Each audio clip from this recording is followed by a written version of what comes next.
Hello' কি খবৰ সকলোৰে আশা কৰোঁ সকলোবিলাক ভালে আছে আৰু আজি ৰাতিপুৱাই খুব সোনকালে আচলতে আমি এটি যাত্ৰা আৰম্ভ কৰিলোঁ। আচলতে এই যাত্ৰাটি বহুত দিন আগৰ পৰা আমাৰ সকলোৰে মানে যোৱা এটা ইচ্ছা আছিলে, কিন্তু সকলোৰে টাইম সময় সুবিধা মিলা নাছিলে আৰু আজি যিহেতু মিলিলে সকলোবিলাক বাইদেউ আৰু ভাগিনজনীও আহিলে, এনেকৈ গোটেইবিলাক লৈ কিনে আমি হাজো মন্দিৰলৈকে গৈ আছোঁ। আগতেও বহুবাৰ গৈছোঁ যদিও আমাৰ সকলোৰে যোৱা এটা ইচ্ছা আছিলে, গতিকে আজি আমি সকলোৱে মিলি কিনে এনেকৈ আহি পালোঁ। আৰু এয়া আমি আজ্ঞাথুৰিৰ গণেশ মন্দিৰ পালোঁ আৰু অকণমান আগত গৈ কিনে আমি হাজো মন্দিৰৰ প্ৰায় পালোঁহি। গতিকে ইয়াত আমি মাহ প্ৰসাদ, ফুল, চাকি, ধূপ, তুলসীৰ মালা যিহেতু ইয়াত আহিলে দিবই লাগে, গতিকে এনেকৈ সকলোবিলাকে লৈ ল'লোঁ। আৰু তাৰে ওচৰতে এটা ধুনীয়া পুখুৰী আছে, যিসকলে গৈছে তেওঁলোকে গমেই পাব।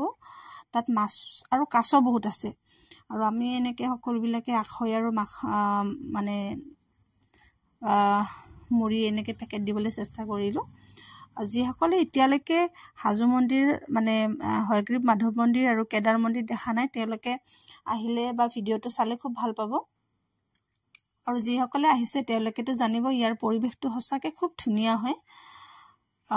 মাছ কাছ এই পুখুৰীটোত বহু পুৰণা মাছ কাছ আছে আৰু এয়া কাছ দেখিছেনে, একদম ওচৰলৈকে আহে। খুব ভাল লাগে ইয়াৰ পৰিৱেশটো। গতিকে আপোনালোকে যিসকলে এজনী কাছ এজনী আৰু আছে, আপোনালোকে যোনে যোনে অহা নাই এবাৰ আহিবলৈ চেষ্টা কৰিব। ওচৰতে হয়, বহুত পুৰণা মন্দিৰ হয়, কিন্তু খুব ধুনীয়া সুন্দৰ পৰিৱেশ এটা, মানে এনেকৈ সজাই ৰাখিছে।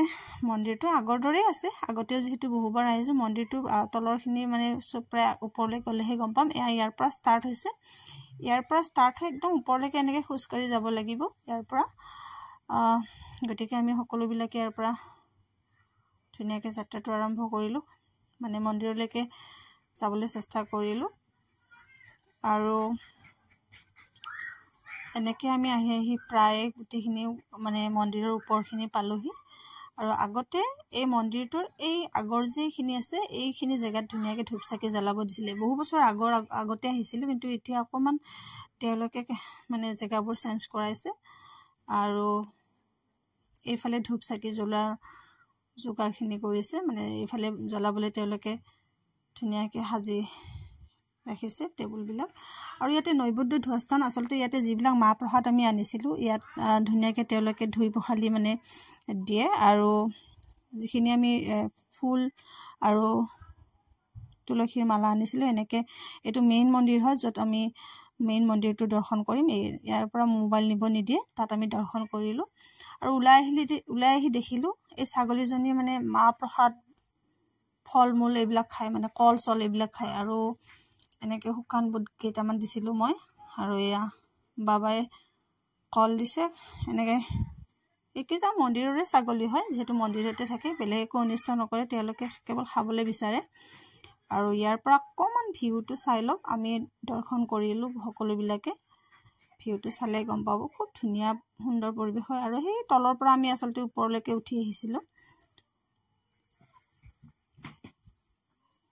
আৰু এইফালে এটা লক্ষী মন্দিৰো আছিলে, আৰু এইফালে মন্দিৰটো দেখুওৱা হোৱা নাছিলে। আৰু এনেকৈ আমি সকলোবিলাকে ইয়াৰ পৰা নামি গৈ আমি নেক্সট আমি কেদাৰ মন্দিৰ যাম, যিহেতু ইয়াৰ পৰা অকণমান দূৰত কেদাৰ মন্দিৰটো আছে। গতিকে আমি এইবাৰ কেদাৰ মন্দিৰ দৰ্শন কৰিবৰ কাৰণে ইয়াৰ পৰা নামি কিনে গৈ কেদাৰ মন্দিৰ দৰ্শন কৰিম। আৰু এয়া অকণমান দূৰ আহিব লাগে, আহি কিনে এয়া কেদাৰ টেম্পল পাই গ'লোঁ।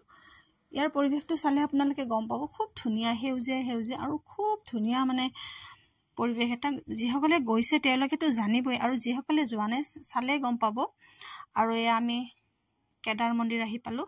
তাত আচলতে আমাক পূজাৰীয়ে বুজাই দিছিলে, কেদাৰ মানে শিৱ পাৰ্বতীৰ মন্দিৰ, কে মানে শিৱ বোলে, দাৰ মানে পাৰ্বতী। আমিও তাত গৈ কিনেহে আগতেই গম পাইছোঁ।